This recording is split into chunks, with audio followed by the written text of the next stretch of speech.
Okay, this is a summary that I read. So, so yeah, hopefully it's right.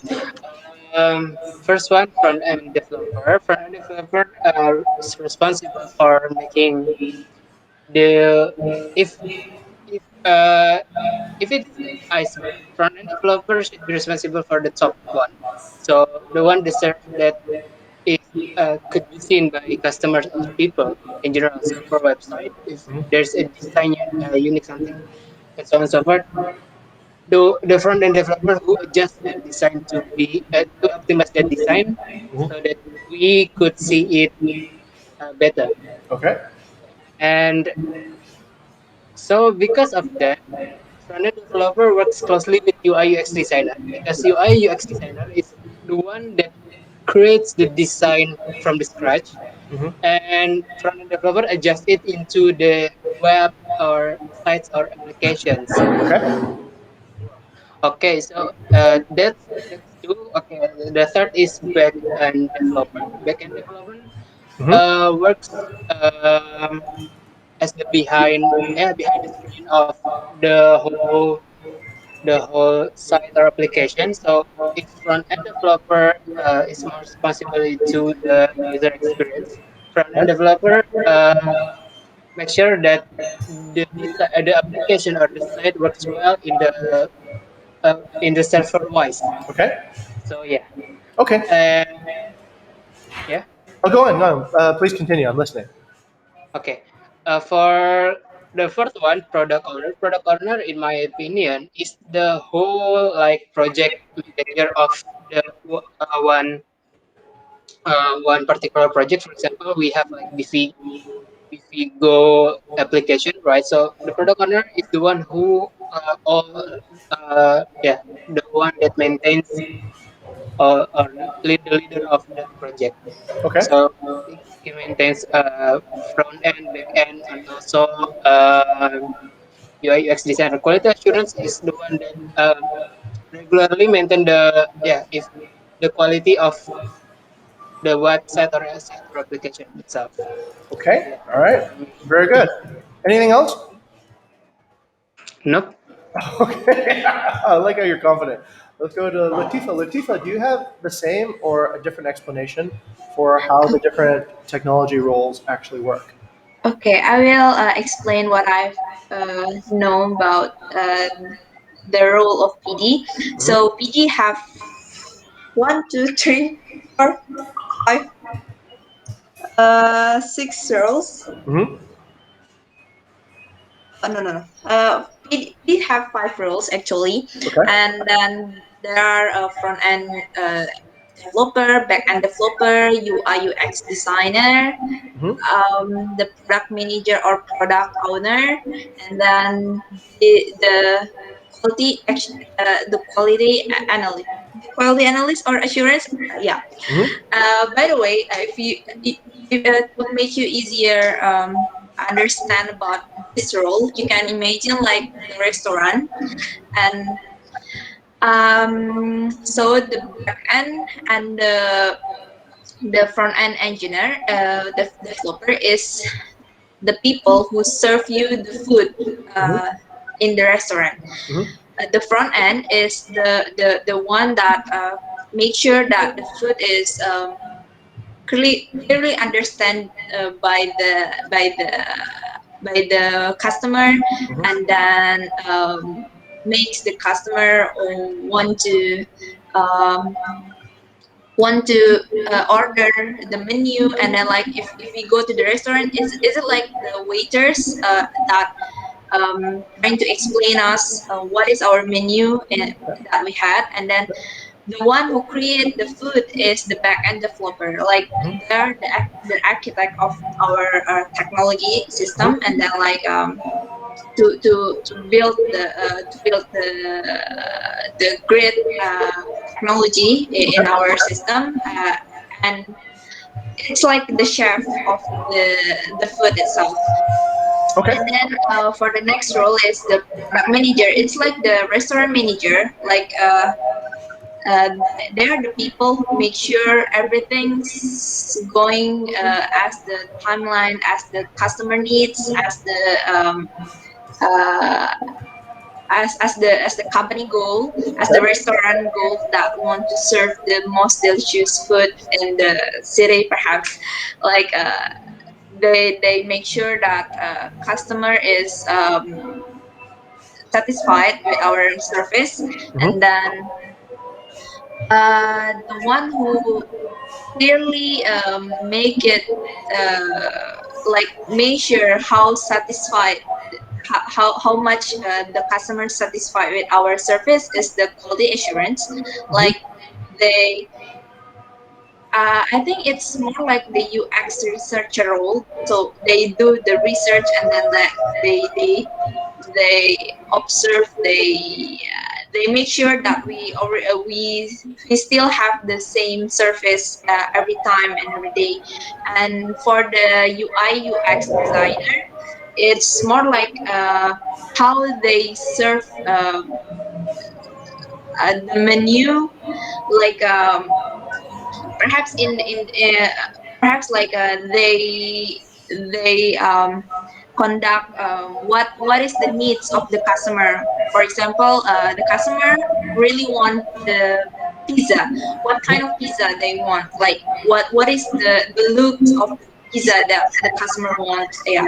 So the UI UX designer is more like to make sure that the customer understand what we serve them based on the visualization, and then make sure that that visualization can make the customer order the food. Okay, Yeah. got it. Okay, good. Latifa, Furkan, I give you guys probably a 3 out of 5, right, in terms of understanding these roles so far. The reason is this: don't reinvent the wheel, right? So if there's a document or if there's a video or something that explains this, you could just show me that, right? You could say, hey, look, Jing, I found this video and it explains this concept really, really well, right? And here's what it is. And I would be like, great, fantastic. Now it's all there. It's great that you guys put it into analogies and play with it in your own mind. That part is good. But you're going to have to actually get practical knowledge of how. Okay, so now you know this. Let's say Latifa, now you know the analogy. Um, how would you hire a good front end engineer, right? How would you know a good front end engineer is better than another front end engineer? Uh, what exactly are you going to be looking at? Okay, so same with Hurkon, right? So we have these analogies. Remember, it goes back to communications. It goes kind of like to simple communication mistakes. Show, don't tell. Show, all right? Both of you would have immediately. I would have upgraded higher if you could show me some things, and I'll try doing this now, right? I'm gonna give an attempt to try to explain a few things to you. I'm gonna try to show. It's my first time doing it, so I might make some mistakes too as well. I want you guys to give me feedback, okay? This is what I would do.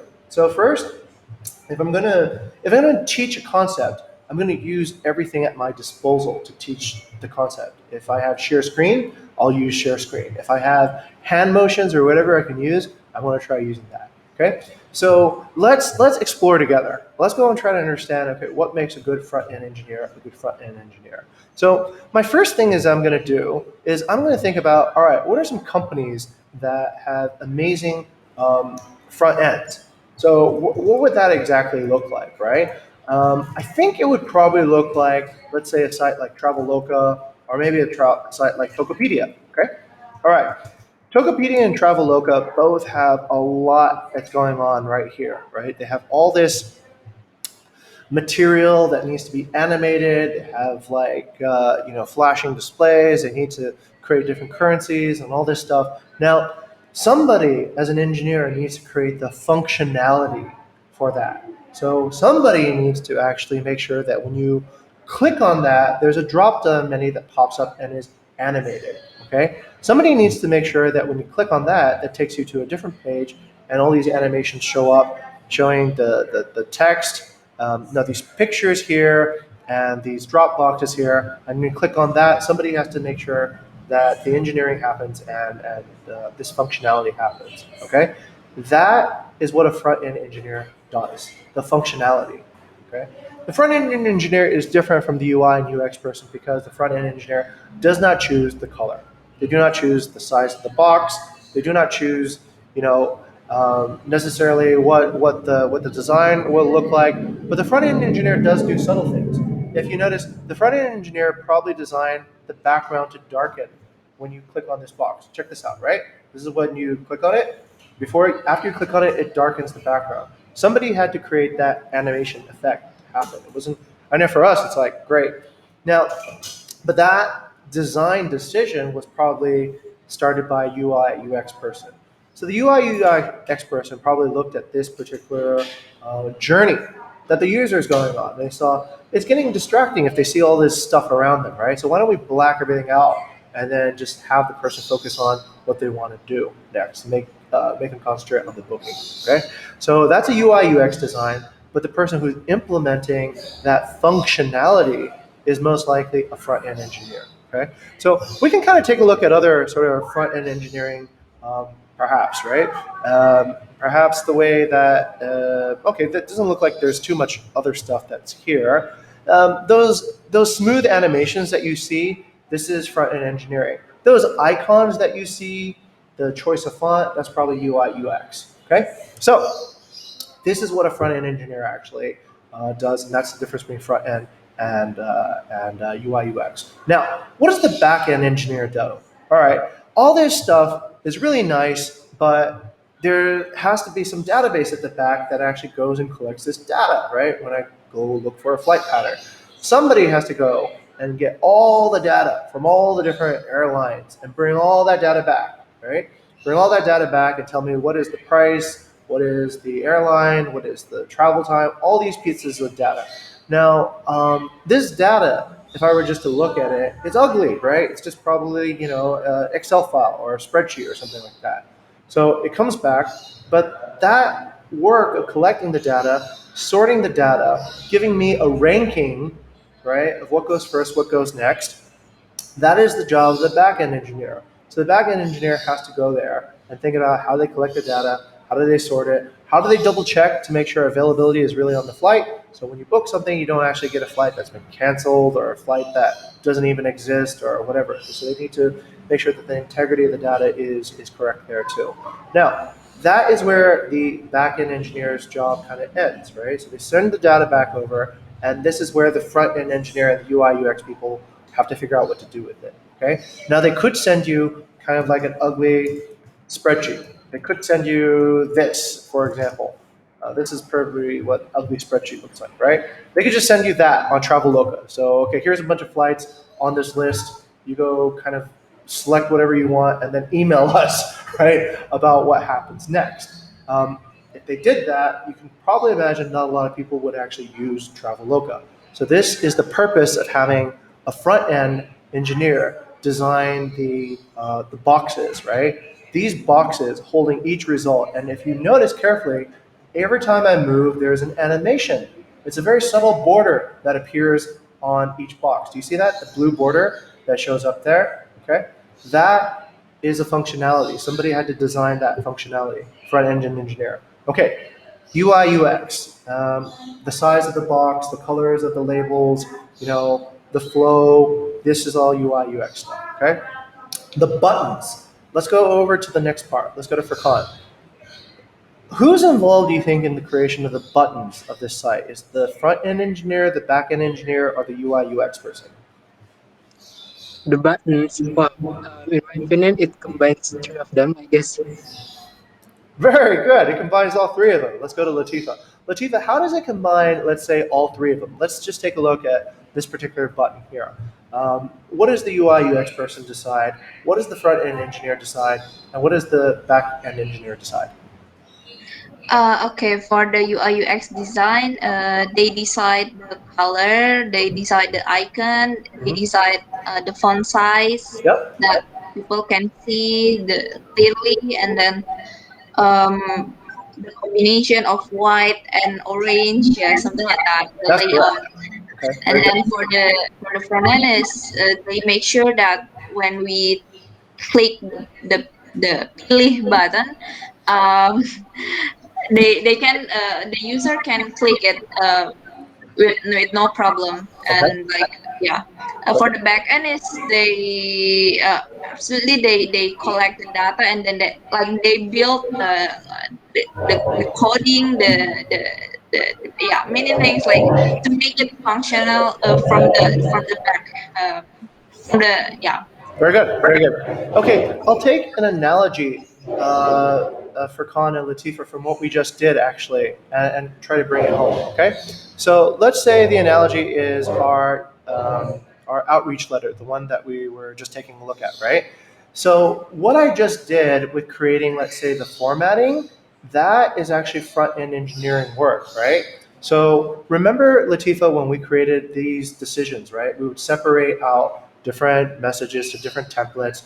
That is essentially what front end engineering work looks like. Okay, so how do we create essentially structures and framework so that the information can be displayed in a way that's meaningful? Okay, and then the UI UX in this particular analogy would be actually the message that you actually put in, right? And crafting the message, thinking about what that message is going to look like. There's no back end analogy in this particular case, but that is the difference between the front end engineer's job and actually the UI UX job. Okay, so let's go back up to Traveloka and take a look at that. The front end engineer designed the templates. Okay, so each box has a certain card associated with it. Each box has certain behaviors, right? If you click on this, you get a certain behavior, detail dependent upon that. Ah, that's a front end behavior, right? That behavior does not happen naturally. Somebody has to, make that happen, right? So when I click that, boom, out drops a box. If I want a different functionality, maybe I want it to open on a different tab, then I would code that differently. Now, let's try to be more finesse, right? Latifa, do you think the front end engineer has made a good choice to actually drop the details here in this particular experience? I'm sorry, sir. Okay, look at what happens when I click this button, right? When I Yeah. click this button, boom, that part pops out. Do you think that the front end engineer made a good choice to create that type of engagement? um I think it's already good, but it can be improved because when, for example, like in the info harga, like there's no sign that it can be clicked on There it. is. Like I can do it yeah, right here. except like we go there, we move our cursor to that, and then like there is a blue square, Mhm. and then like that means we can click it, but when we don't when we move to another button, like we don't know that this can be clicked. Oh, I see, I see. Okay, all right. So there could be some confusion about whether or not this is actually a real button or not, right? Yeah. Let's go to Furkan. If there's that kind of confusion, whose job is it to make it more clear that it is a real button and it should be clickable? Um, I guess it's a combination or collaboration between I what is it? Oh, no, no, no. It's more into UI UX. Correct. UI UX is the people that go and make sure that there's no interface problems, right? That people understand this is a clickable button. If let's say you made here's a great example. What if you wrote Pili in orange? Latifa, what do you think would happen? If Pili was written in orange instead of white, what would happen? The box that the background of the word, Mhm. it's absolutely of course it's gonna be white, and then like we don't know that there is a this is the button that we can Yeah. click. Yeah. Let's say I wrote Pili in orange on a background that's orange, right? People Yeah. wouldn't know to click it. They would be like, where do I book this ticket? And they might be starting to click here, click somewhere else. And so that would be a UI UX problem, right? Let's say front end engineer problem. Let's say, for example, I have a problem that people need to know the route of they need to see the map to understand like how their flight is going over the country. Okay, they need a visual map representation of that. Now, who do I go to in that case, Latifa, to get that visual representation made on my website? Do I go to UI UX? Do I go to backend? Do I go to front end engineer?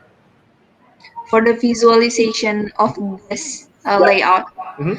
I of course I go to the UI UX because No, oh, not quite. If you want, let's say, a map to pop out right oh, here, you oh need to pop functionality. out. You need the Ah, functionality first, right? Somebody needs to all actually right. create functionality so that maps can be displayed on this website. So you need a front end engineer to either create a little box for you and then maybe import the map from Google Maps, right? So that then the UI UX person can decide how big that box should be, what should be shown on that, and how much zoom should be placed over that map. Okay, so you need kind of like a front end to create the functionality, and then the UI UX decides what to do with that functionality. Um, it's kind of like maybe the interplay between an architect and an engineer. Architect decides how big the room is going to be, and then the architect and interior designer. And the interior designer actually dresses it up.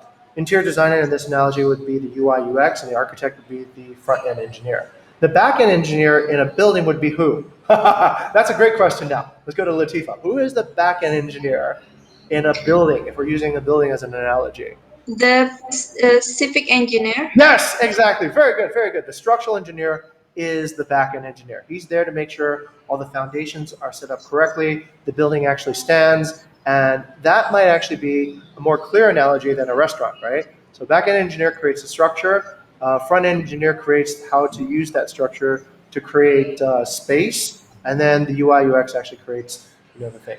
You can have somebody do all three. That happens from time to time, right? It's like an SLA. You can have one person cover it, or you can have three people cover it. But that's usually the division. Okay, now that I've explained this, do you guys have a more clear picture of what the actual work looks like now? Yeah. So you can actually see the work and appreciate the work, right? So let's say you get you can compare two websites, right? You can compare Lion Air let's say let's do a side by side comparison, right? Let's do Lion Air versus Traveloka. Okay, so we're gonna pull Traveloka here. Okay, put it here. Okay, and we're gonna do Lion Air over here. Okay. And let's just improve our intuition for what front end back end work looks like. Hey, Furkan, do you like this now? This is doing more middle funnel work, yeah. So this is more to Furkan's style, but it's also I think relevant to PR as well, right? We're looking at different websites. Now, what can you tell me immediately about who has what, and what can you not tell me about who has what? Let's go to Latifa. Latifa, who has you think a better UI UX team? I think Traveloka has a better UI UX because it's clean. It's look clean, and then like they have a grid to categorize the items, and yeah. Great. Yeah, they have lots of spacing between each of their main categories, right? So it's not too cluttered.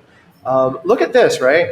This is really messy. This is just like a wall of text over here. So that really doesn't put a lot of um, yeah. Too much text is always ugly. The spacing is very generous on the Traveloka site. You can see that they create a lot of spacing, and it has a really good use of color as well, right? They use kind of like a palette of color. Here I only see red, so it's not as interesting to look at. And this is fairly distracting, if anything, the slider. All right, let's go to Furkan. Furkan, who do you think has a better front end engineer? Okay, so for the functionality, I guess if we only look in side by side, I cannot really compare it. We should like I clicking can. both on the we should click both to test the functionality between these two websites and see. Okay. Furkan, look at all the functionality here, right? Animated drop-down menus, okay? More animated drop-down menus, more animated drop-down menus with slider bars, with sub-choices, with all this stuff. There's quite a lot of. And look, there's also like buttons that you can click. Look at here. Oh yeah. There's almost nothing, right? The only thing you can click is just this. And look at this front end design. This is a terrible front end design. It's so distracting, right? Imagine trying to use this on a phone, right? It would just overwhelm your small screen space. Not no buttons to click on, no sliding bars, none of that, right? Okay, a date thing, and then that's it. This is a very bare bones basic front end, right? This is a very rich front end. There's lots of things that you can do. There's lots of buttons you can click. So already you can see Traveloka has a more enriched front end. Okay, what do we not know anything about though? Let's go to Furkan. What level can we not see anything on? Um, Back end parts. Correct. Back end. We have no idea, right? We have no idea on back end, but we can guess. The back end, most likely on Traveloka, is much more sophisticated than on Lion. We can guess that. But why, Latifa? Why would we guess that the back end on Traveloka is much more sophisticated than Lion? Because Travelka has a lot of features that needs more storage and then needs more, yeah, engineer behind Correct. that. Correct. Traveloka sells a diverse amount of products. Lion just sells their seats on an airplane, right? Traveloka also sells seats on every airplane that's like partnered with that. So of course they need to think about how to manage that data more carefully. They also need to think about coordination between their different products, from their hotel products to their transportation products to deals and offers and everything. So you can see that there's a lot more things happening and a lot more coordination needs to happen automatically on the back end in order for you to show up and have a very pleasant experience. Okay. All right. So most likely Traveloka has a more sophisticated back end, but there's nothing that we can visually confirm, right, from the looks of it. Okay. All right. Is this concept really clear now to you, Latifa, in a practical way? Yeah, it's clear for me, and like it's also makes me easy to understand the. Okay. Fantastic. But actually, I a little bit curious about who who who do the function of UX researcher in Bukit Ah, Vista, sure. we only have like UI UX designer and the product owner, because in my opinion UI UX designer is different from UX researcher. Okay, very good point here. It's just a title, but the actual functionality of that role is what we call channel optimization, right? Everybody is doing UI UX research, actually. That's the key thing to remember, Latifa, right? So when you look at what happens to an email that goes out and it doesn't come back and you change your email, you're doing UI UX research, right? You're understanding how do actually people respond to this, and then changing your whatever you're doing appropriately. If you don't, then you're not doing UI UX. You're just using brute force, right, to try to get something done. One of the things that we do at Bukit Vista that's really cool is we have our Google Analytics, which I can show you. So this is what I look at quite a lot. And this is how we decide how to make decisions on our UI UX. Okay. So when we look at, let's say, a particular page, we look at how long do people stay on that page? When do they enter? Do they bounce off? These are top level statistics that allow us to understand, is the page actually functioning in a good way? So let's say, for example, we're looking at bookofvista.com/manage my property. This is a subpage of the general Book of Vista homepage. Okay, so we need to consider: are people clicking on this button? Right? Is this button big enough? Is it attractive enough? Is it actually getting? And we'll know that by analyzing the traffic to that particular button. We can set a way to look at that button and see how much traffic flows into that particular button. Okay, we can then look and compare the total number of traffic that hits the site versus how much actually go onto each of these sub buttons and stuff. Um, so show details. Okay, that's actually kind of pointless. So the UI UX here is a little bit weird. I'll give you an illustration of this. This definitely can be improved. Okay, so let's say, for example, you're interested in our services, so you go there, you learn more, and you go back up, and you go our services, and you learn more, and you go back up, and you go. So this is a bad UI UX design, as you can see, right? Because it's a little bit circular, right? You go to the first door, it takes you to the second door takes you back to the first door.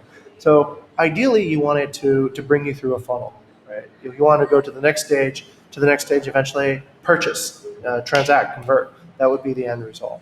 So currently, marketing works on this. BI works on this. They all look at how people are flowing through this particular page in order to make the page more efficient, so that we can transform more people, right?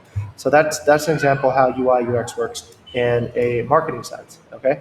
Um, We use UI UX all the time based on everything. So I'll give you another example of that. Another example is we have things called BVE Talk. I'm sure that you've probably seen one or heard of one yet, but if you haven't, then the BVE Talk is essentially a webinar series that we do at universities, right? So if you look at the first BVE Talk and then you look at the 15th BVE Talk, you'll probably see a difference. This was the very first one that we ever did, right? Um, and and you can see even it was the first one, it only had 87 views up until now, right? Um, but then we've had more BBE talks recently that had this one's okay. So that's number one. This is number 11. Number 11 has more views than number one, even though number 11 has been around for less time than number one. So we figured out ways to make the presentation better and improve it. How do we do it? We look at feedback, right? So we take a look at the feedback that comes from users, this case audience, and they give their feedback here. Eventually, I can open that, and they'll tell us things that they enjoy and things that they don't enjoy. Right? They say, "I like this part. I didn't like this part. The speaker spoke too quickly. The questions weren't very interesting. Whatever it might be." Right? So we'll take a look at that, and each time we try to understand that so that we can create a better experience, we're essentially doing UI UX. Right? We're creating a better user interface. We're creating a better user experience. Okay. In the technical world of apps, it is really important. Let's think about why that's really important. Let's go to Furkan. Why is it so important to get your UI UX correct for an application? So people would enjoy it to browse into our web. Okay, from business perspective though, Furkan, why is it so important to get the UI UX correct? Hmm. From business perspective, so to get customers coming into our application to make people interested to us. Yeah, well, not just interested. People are already interested. That's why they're already there, right? What do you Oh, want yeah. people to do with UI Engage. UX? Engage. You want them to engage, hopefully becoming a lifetime customer, right? You want them to go through this process, get addicted to it, enjoy the process so much that whenever they think, I need something, I Tokopedia it, right? I need to travel, I'll Traveloka that, right? So the UI UX, what it creates is it creates an easy way to create a habit. And habits are what tech companies want to create so that they get revenue streams, right? Reliable revenue streams. So UI UX is very, very much the way that it forms habits. Think about a Coca-Cola. Um, it always goes when it opens, right? So it almost has like this experience of unboxing the Coca-Cola each time. And I don't know if they actually engineered that or not, but maybe there's a that sounds better than a or like a or I don't know. Maybe when they designed it, somebody put some thought into how the Coca Cola actually sounds when you open it, so it doesn't sound something disgusting. It certainly doesn't sound like. I'm sure if it did that, you would probably throw that stuff away, right? It sounds disgusting. It sounds like somebody farted. So when we think about UI UX, it's for the purpose of actually creating an engaging experience that somebody wants to return to, right? Now here's a hard one. Okay, I put a harder one in front of you. Which website has more sophisticated front end engineering and which one has less sophisticated front end engineering? Is it Tokopedia or is it Traveloka? I think Tokopedia Tokopedia. because Okay, why? Why do you think that? they sell many things like their e-commerce, and they have a lot of layout, lot of program as well. Like they have a promotion program, and then games, games like in the uh, bottom, like the egg games, and then many more. Like Traveloka is only focused on the travel and then like their industry, but the Tokopedia also have like investment menu, and then like many things. Okay, okay. So Latifa thinks it's Tokopedia. What does Furkan? Furkan? Okay, I would tend to believe that. I would tend to believe that because essentially, if you think about a travel product, it's pretty much all the same, right? It's just a ticket. It's simple as that. It's a ticket, and it doesn't need to be actually physically sent anywhere. It's just a number that you get back, right? So the entire experience, let's say, of the front end should be pretty simple. Yes, there's 500 seats on an airplane, but you're not buying all 500 seats, right? You're buying one seat. But in, let's say, an e-commerce experience, let's say you want to, go into this particular category. Well, each one of these is actually a different product, right? So these are 500 different products, each with, maybe 200 representative inventory as well. Okay, so it is more sophisticated. You can see there's much more options that show up than when you click on a ticket. When you click on a ticket, let's say from Jakarta to Bali, you get like maybe like 10 options a page, right? Here you get so many options a page. But let's take a look at it more. Yep, there's definitely check boxes. There's these drop down menus. Okay, there is okay. That takes me a little bit off page. Okay, I can see a little bit that. Okay, yeah, I would tend to believe that. I would tend to believe that Tokopedia probably has a more sophisticated front end. Who has a better UI UX? In my opinion, Traveloka, Okay, but why? because just this glance of it, Traveloka has more minimized and more understandable. They use more to they put like icons to, yeah, to make it interesting. So yeah, I guess from that part Traveloka wins. But to be noted, we cannot really compare to Traveloka to Tokopedia, because Yes. Tokopedia covers, like what Latifa said, it sells many products, so forth. So yeah. Very good, very good, excellent. So you got it exactly right, Furkan. If you were trying to solve the same problem, if Traveloka was trying to solve the same problem as Tokopedia, then they couldn't be as minimalist anymore. You can't just show people like five things and expect them to keep on scrolling through to page two, page three. That's really annoying, right?